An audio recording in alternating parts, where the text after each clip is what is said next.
Assalamualaikum warahmatullahi wabarakatuh. Shalom, Om Swastiastu, Namo Buddhaya, salam kebajikan. Sebelumnya, terima kasih kepada Bu Asri selaku dosen pengampu mata kuliah Ilmu Pertanian dan Biosistem yang telah memberikan kesempatan untuk kami mempresentasikan hasil kerja kami.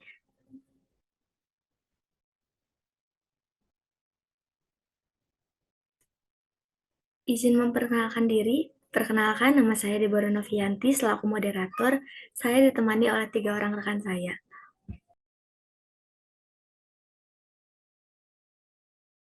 Saya Fajar Cisosiaan. Saya Winda Nafisa dari TEP 2022 dan saya Mujadillah Hironisa dari TEP 22 juga.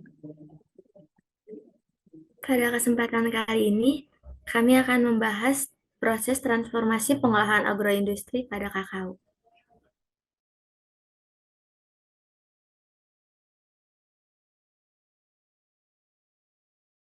Diawali dengan latar belakang, di sini Indonesia adalah salah satu penghasil kakao terbesar di dunia. Terletak di wilayah beriklim tropis, kondisi ini menjadikan Indonesia tempat tumbuh ideal untuk pohon kakao. Coklat adalah produk konveksioner yang paling populer di Indonesia dan bahkan dunia. Coklat sangat digemari oleh konsumen, menilai karena rasa, aroma, tekstur yang unik dirasakan konsumen ketika coklat dikonsumsi. Coklat, terutama dark coklat, sangat dicari oleh konsumennya karena efek kesehatan yang ditawarkannya juga banyak.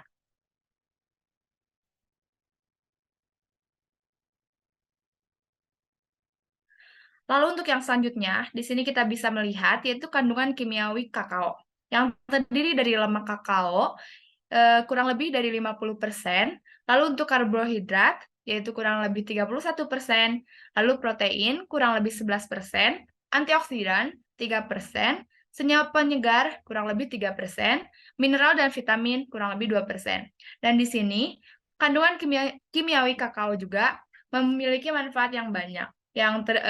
Contohnya itu dari manfaat lemak kakao yang sangat bagus untuk sebagai pelembab dan pelembut kulit. Lalu, untuk manfaat kakao yang lain juga dapat menurunkan tekanan darah, menurunkan resiko penyakit jantung, menambah stamina, mencegah pikun dan memelihara fungsi otak, dan memperbaiki suasana hati. Untuk standar mutu biji kakao, yaitu di sini kita menggunakan standar nasional Indonesia yang terdiri dari kadar air maksimal sebesar 7,5%. Lalu untuk yang selanjutnya biji tidak berbau, tidak bau asing, dan tidak abnormal. Lalu bebas dari serangga hidup, kadar biji pecah maksimal 3% dan tidak boleh tercampur dengan benda asin. Lalu untuk yang selanjutnya, standar mutu biji kakao untuk yang khusus, yaitu standar kadar biji berjamur, kadar biji tidak terfermentasi dan kadar biji berserangga. Lalu yang terakhir yaitu kadar kotoran dan kadar biji berkecambah. Lalu yang selanjutnya dapat dipaparkan oleh rekan saya yang lain.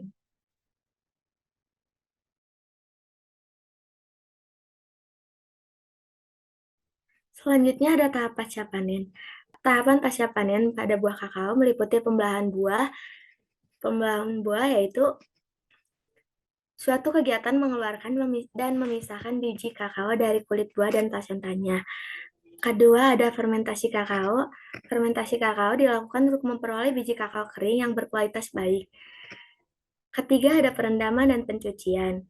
Perendaman dan pencucian dilakukan setelah proses fermentasi, bertujuan untuk mengurangi pup yang melekat pada biji kakao tersebut. Dan yang terakhir ada pengeringan dan tempering. Pengeringan memiliki fungsi mengurangi kadar air biji yang awalnya 60% menjadi sekitar 6-7%.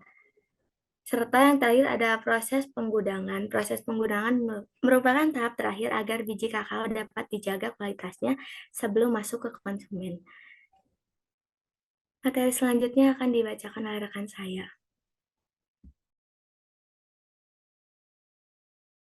Oke, kita masuk pada proses pembuatan bubuk kakao. Yang pertama ada penyangraian. Penyangraian ini dilakukan dengan pengumpulan biji kakao, yaitu dengan pemberian energi panas. Nah, konsepnya adalah perpindahan panas dan penguapan air.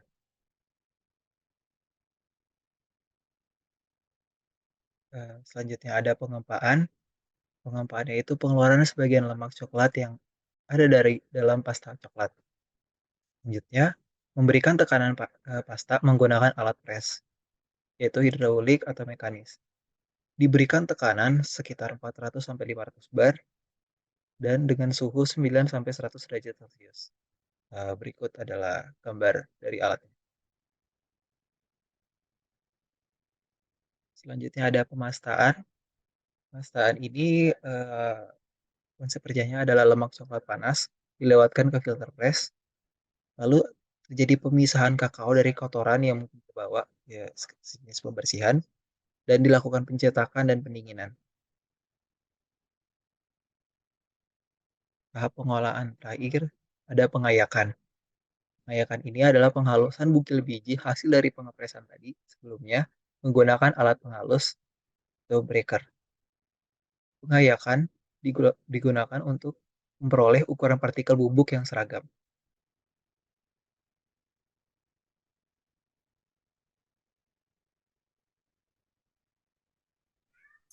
Berikut adalah gambar produk.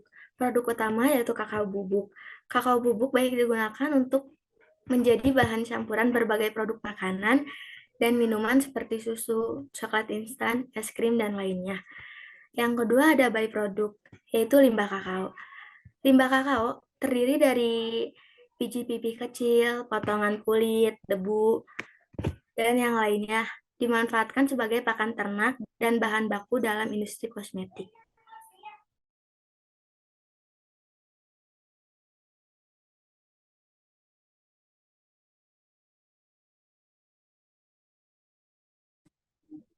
Kemudian ada matriks kuadran dari kakao ini. Yang pertama, kekuatannya itu ada bahan baku menggunakan kualitas terbaik, kemudian menggunakan lemak kakao asli, kemudian memiliki tenaga kerja yang berpotensi, dan memiliki produk yang sangat kuat. Untuk peluangnya, ada tidak memiliki produk coklat pasta yang sama di Kota Palu, kemudian memiliki produk barang yang dominan disukai oleh masyarakat, dan menjadi barang komoditi unggulan dalam program pemerintah. Kemudian dari kelemahan dari produk kakao ini itu teknologi produksi belum memadai dalam pembuatan coklat.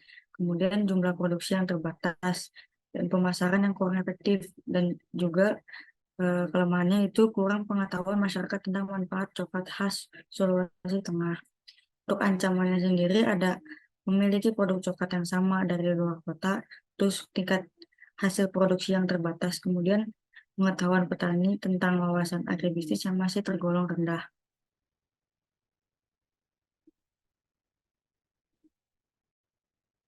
Dan strategi pengembangan usahanya dapat diaplikasikan yaitu dengan memanfaatkan seluruh kekuatan untuk merebut dan memanfaatkan peluang sebesar-besarnya.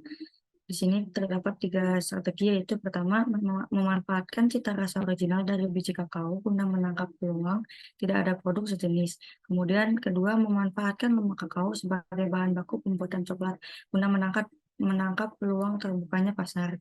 Kemudian yang ketiga yaitu terus menjaga dan meningkatkan kualitas produk serta tenaga kerja yang berpengalaman guna menangkap adanya program pemerintah.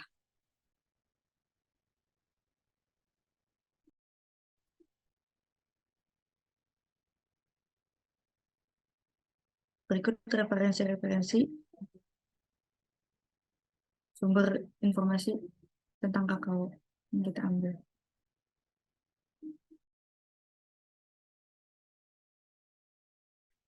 Sekian yang dapat kami paparkan. Mohon maaf apabila ada kesalahan. Terima kasih. Assalamualaikum warahmatullahi wabarakatuh.